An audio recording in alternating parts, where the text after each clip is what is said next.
Et après cette seconde de comparaison, nous passons aux asymptotes. Les asymptotes, ça aussi c'est pas quelque chose de nouveau. Vous l'avez probablement vu en première D ou en seconde. Asymptote et branche infinie.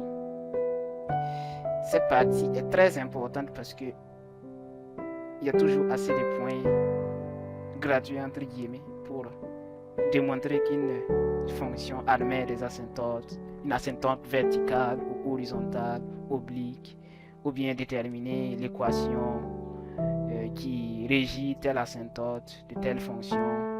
C'est vraiment super intéressant de bien maîtriser cette partie pour prendre vraiment assez de points sur les études de fonctions.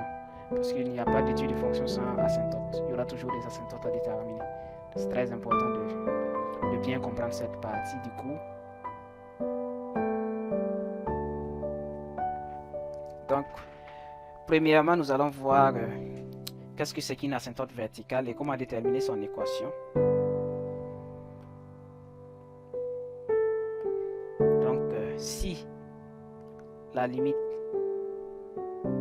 de f de x, quand x tend vers a, est égale à plus ou moins l'infini, alors, ici, on ne va pas dire c'est la fonction qui admet l'asymptote, c'est plus précisément la courbe de la fonction. Donc, on va nommer ça CF pour la courbe de la fonction f admet une asymptote verticale ici. Je souligne les deux termes parce que c'est très important. Généralement, quand c'est plus infini, moins l'infini, c'est que c'est une asymptote verticale. D'équation. Et l'équation de l'asymptote, c'est x égale à a.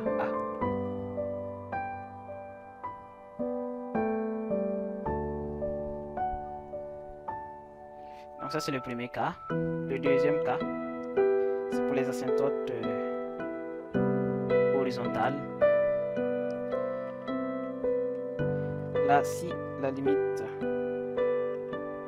de f de x, quand x tend vers, cette fois-ci pas vers un réel, mais vers plus ou moins l'infini, si ça donne 0, si ça donne un réel b, alors CF admet une asymptote horizontale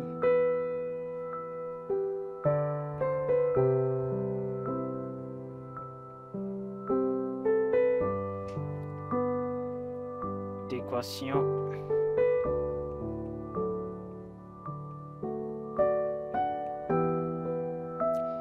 y égale à b. Et là, nous allons faire une représentation graphique pour que vous voyez assez clairement la différence entre une asymptote verticale et une asymptote verticale et une asymptote horizontale. Si on fait une représentation ici et qu'on a A ici,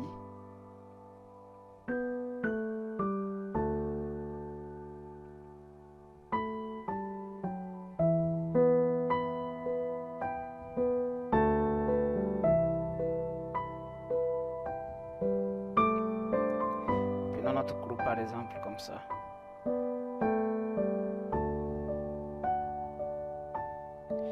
CF.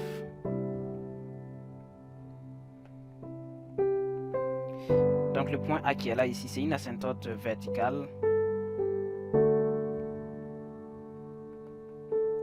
Et là ici verticale ici parce que au fait la fonction CF ne peut pas toucher l'asymptote. L'asymptote sert de barrière au fait. L'asymptote verticale c'est comme une frontière que la courbe CF ne peut jamais dépasser. Donc quelle que soit la prolongation, le prolongement, si on veut on prolonge jusqu'à l'infini ici là, ça va jamais toucher la barrière ici. Donc c'est pour ça qu'on parle d'asymptote verticale, parce que c'est vertical ici. Et si on prend une asymptote horizontale, B ici, quand cette fois-ci on a une fonction pareille.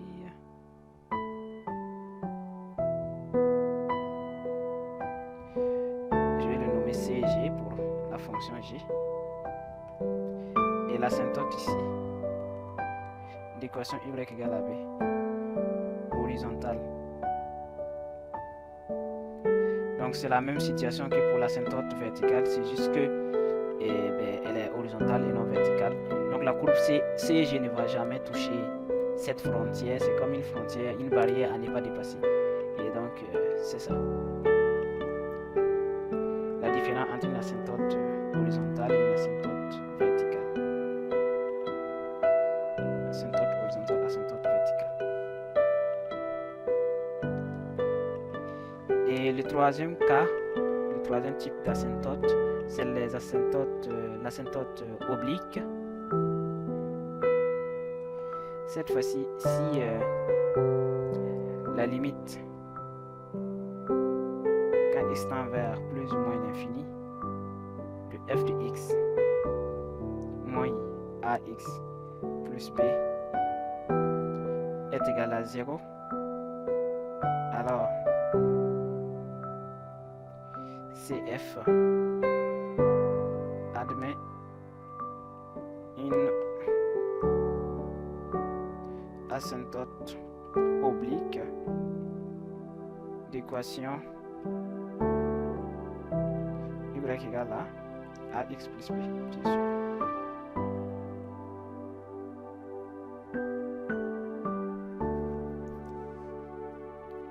Cette fois-ci, c'est toujours le même principe que les asymptotes précédentes.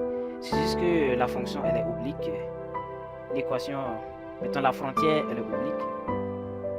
Soit une fonction comme ça et une droite comme ça, oblique. Et la courbe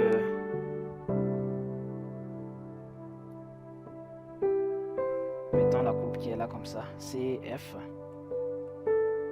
C'est toujours le même principe. Si on prolonge, on fait le prolongement de l'asymptote et puis de la courbe. Ça ne se touche pas. C'est vraiment comme une barrière au fait pour la fonction. Donc ça c'est l'asymptote oblique.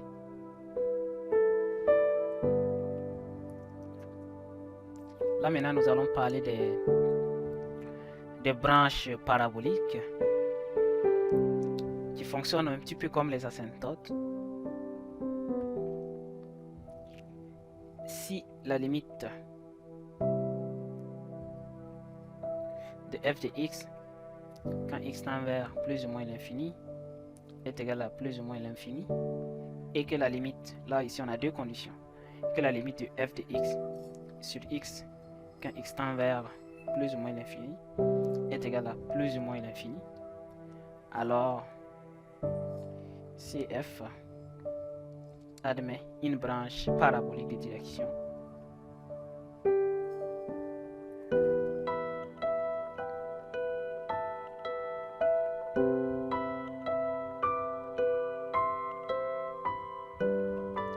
l'axe des ordonnées.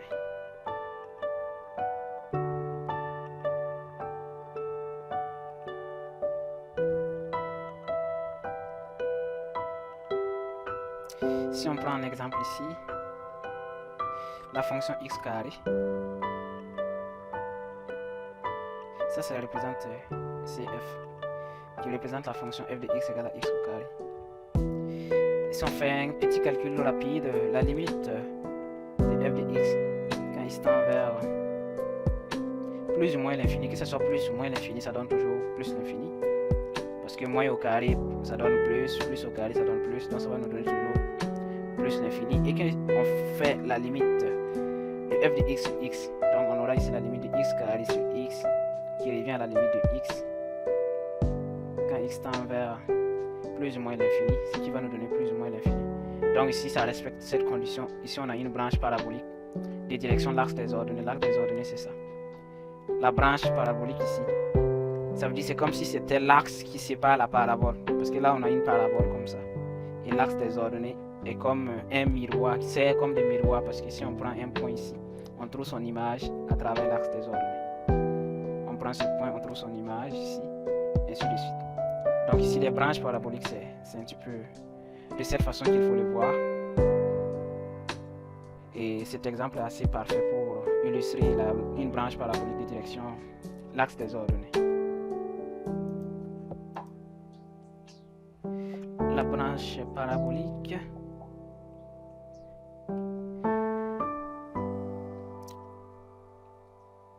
le cas suivant de branche parabolique, si la limite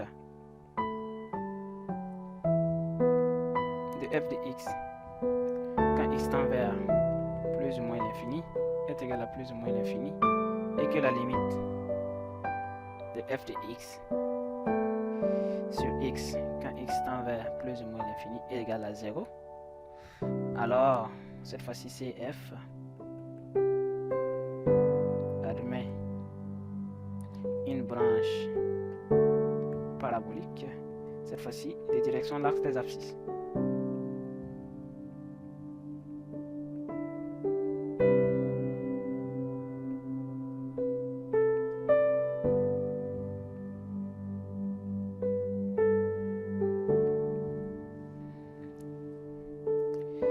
Et le prochain, si la limite toujours de f de x quand x tend vers plus ou moins l'infini est égale à plus ou moins l'infini et que la limite de f de x sur x quand x tend vers plus ou moins l'infini est... Donc si la limite de f de x est égale à plus ou moins l'infini et que la limite de f de x sur x est égale à un réel a, et ensuite la dernière condition, la limite de f de x moins ax quand x tend vers plus ou moins l'infini est égal à plus ou moins l'infini, alors CF admet une branche parabolique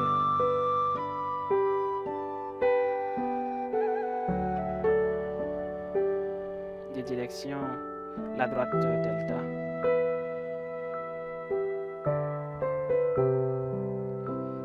delta bien sûr l'équation y égale à ax.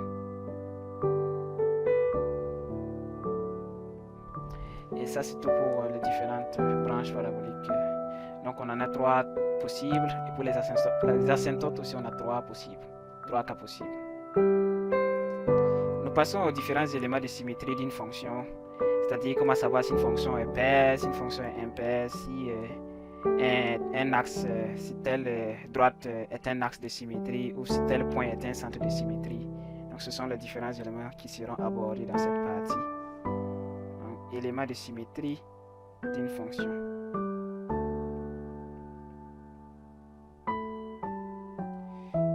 Symétrie d'une fonction.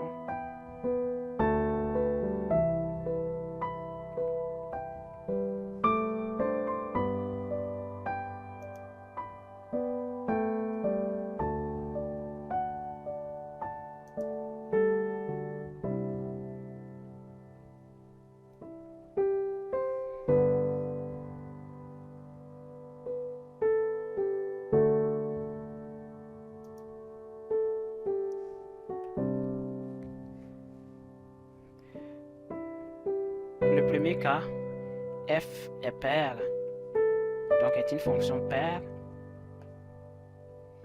si et seulement si, pour tout x, élément de son ensemble de définition de f, on a moins x aussi élément de f. Ça veut dire si on prend n'importe quel x, on doit trouver son moins x aussi élément de l'ensemble de définition. Ça c'est la première condition pour qu'une fonction soit dite paire. Et la dernière condition, f de moins x doit être égal à f de x. Donc ça c'est les différentes conditions à respecter pour qu'une fonction soit dite paire. Fonction impaire, une fonction f est impaire.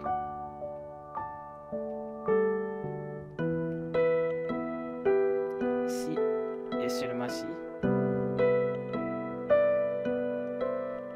pour tout son ensemble de définition de f.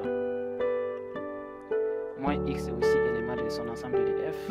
Et la dernière condition, f de moins x doit être égal à moins f de x. Ça, c'est les conditions pour une fonction impaire.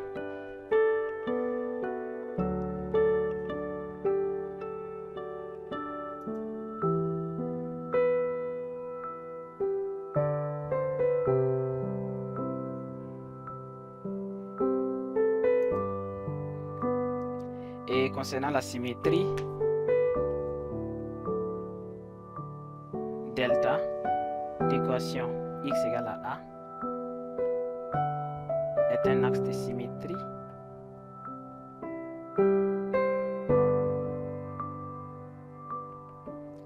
si et seulement si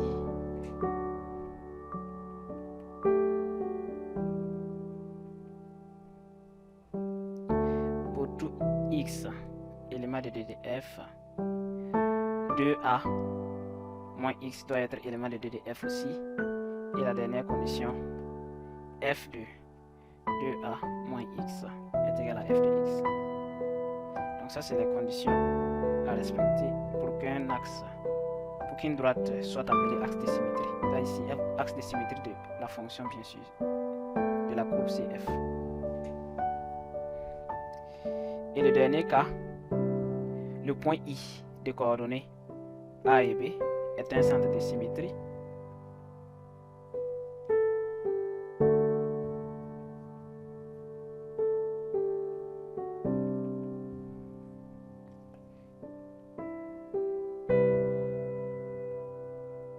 De CF, si et seulement si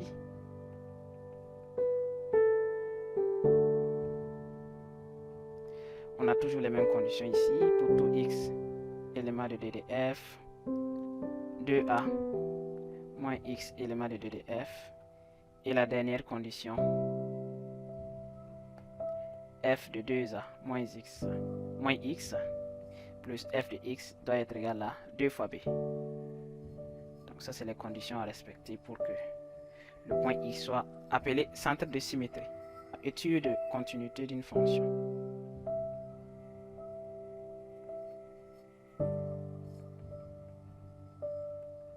Et c'est des questions qui reviennent aussi assez souvent lors des exercices sur les fonctions. On peut vous demander de démontrer qu'une fonction est continue en un point. Et c'est assez simple. C'est assez simple. Donc la définition, que veut dire continue? Que veut dire une fonction continue? F est continue en x0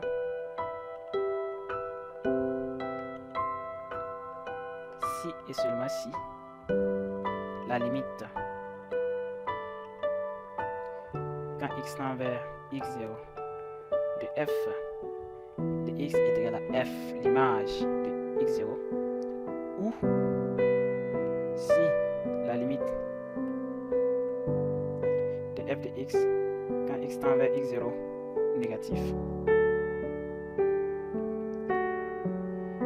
et quand x tend vers x0 positif est égal à la limite est égal à l'image est égal à l'image de x0. Donc ce sont les deux possibilités. Une fonction est continue en x0 si et seulement si sa limite en x0 est égale à son image, ou bien si sa limite à gauche de x0 et à droite de x0 est égale à son image. Donc c'est ça, on parle de fonction continue. Cette définition est très importante. C'est à partir de cette définition que vous pouvez démontrer qu'une fonction est continue ou pas en un point. Donc il suffit juste à calculer sa limite et à calculer son image et comparer les deux. Si les deux sont égaux, si les deux sont égales, bien sûr la fonction est continue. Théorème de continuité.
Théorème de continuité. Donc, toute fonction dérivable en x0 est continue en x0 et toute fonction dérivable sur un intervalle est continue sur cet intervalle. Mais la réciproque est fausse parce qu'une fonction continue n'est pas toujours dérivable. Là, ici, dérivable, ça serait un petit peu devancer l'icône dans l'eau parce que ça fait partie du module numéro 2. Les dérivées, les primitives. Et pour l'instant, retenez bien ce théorème qu'une fonction, toute fonction dérivable est continue, mais toute fonction continue n'est pas forcément dérivable. Donc, la propriété, le théorème est résumé en deux phrases ici. Toute fonction dérivable en x0 est continue en x0 et toute fonction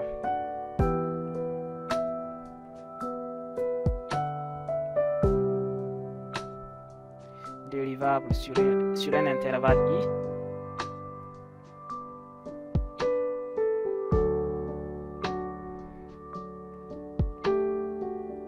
i est continue sur cet intervalle.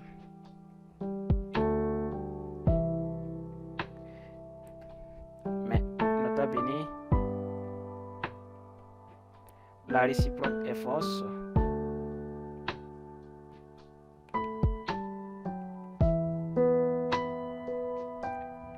Une fonction continue n'est pas toujours dérivable.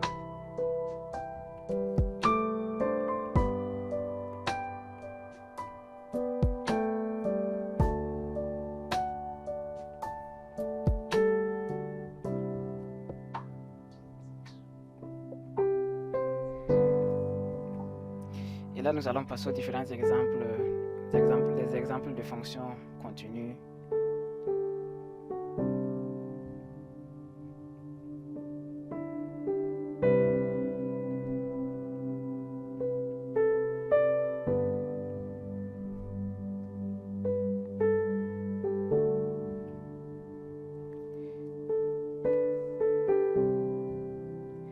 Les fonctions polynômes sont continues sur R. Donc toutes les fonctions polynômes sont continues sur R.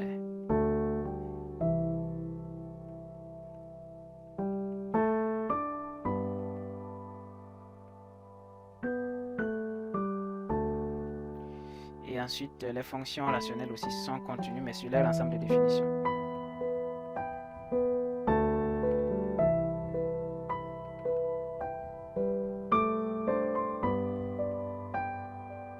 On continue sur leur ensemble de définitions.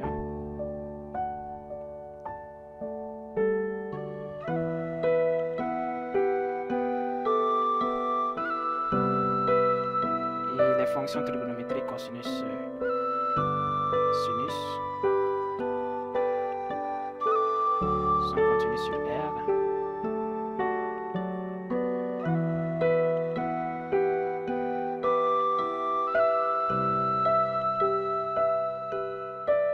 La fonction racine carrée est continue sur son ensemble de définitions, bien sûr, qui va de 0 à fonction racine carrée est continue sur 0 à plus l'infini.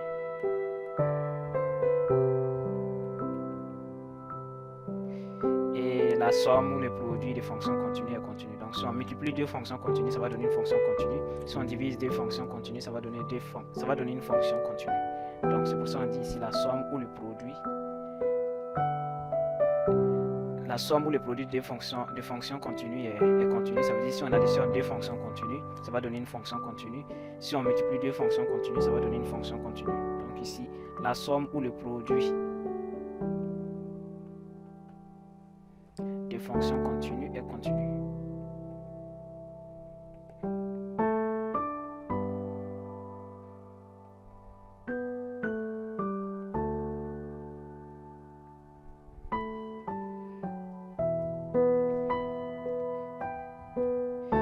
Bijection continue.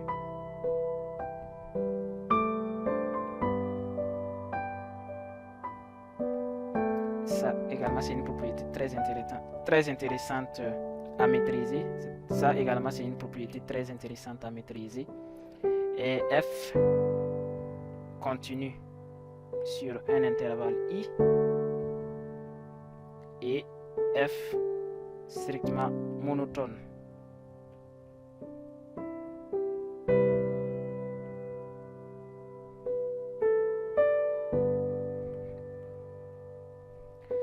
Quand on dit strictement monotone ici, ça veut dire soit décroissant ou croissant. Ça veut dire monotone, même ton. Monotone, oui, même ton. Et donc, soit strictement décroissante ou strictement croissante. Si on a les deux conditions, alors la fonction f réalise une bijection.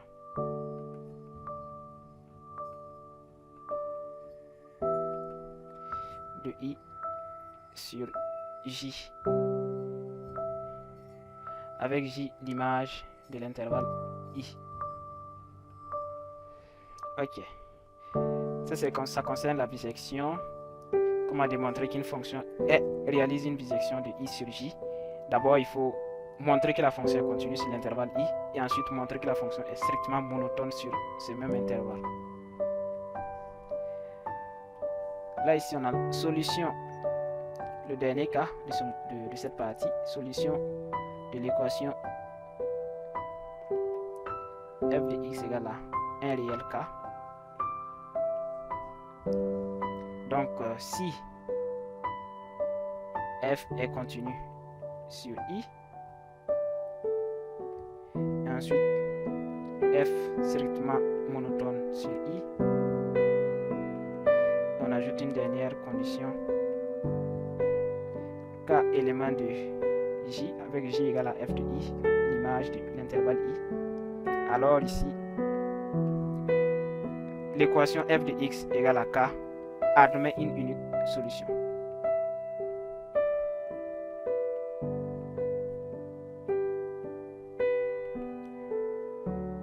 Appelé alpha, élément de l'intervalle i. Donc, si on a ces trois conditions réunies, f est continu sur i, f est strictement monotone et le k, ici k peut être généralement k égale à 0. Ça c'est un exemple, mais c'est généralement k égale à 0. Donc f de x égale à 0, on trouve que f de x égale à 0 admet une unique solution alpha sur l'intervalle i, si et seulement si les trois conditions précédentes sont réunies. Donc ceci met fin à cette capsule vidéo sur les fonctions. Et rendez-vous la prochaine capsule sur les différentes applications qu'on aura à faire sur cette partie du cours.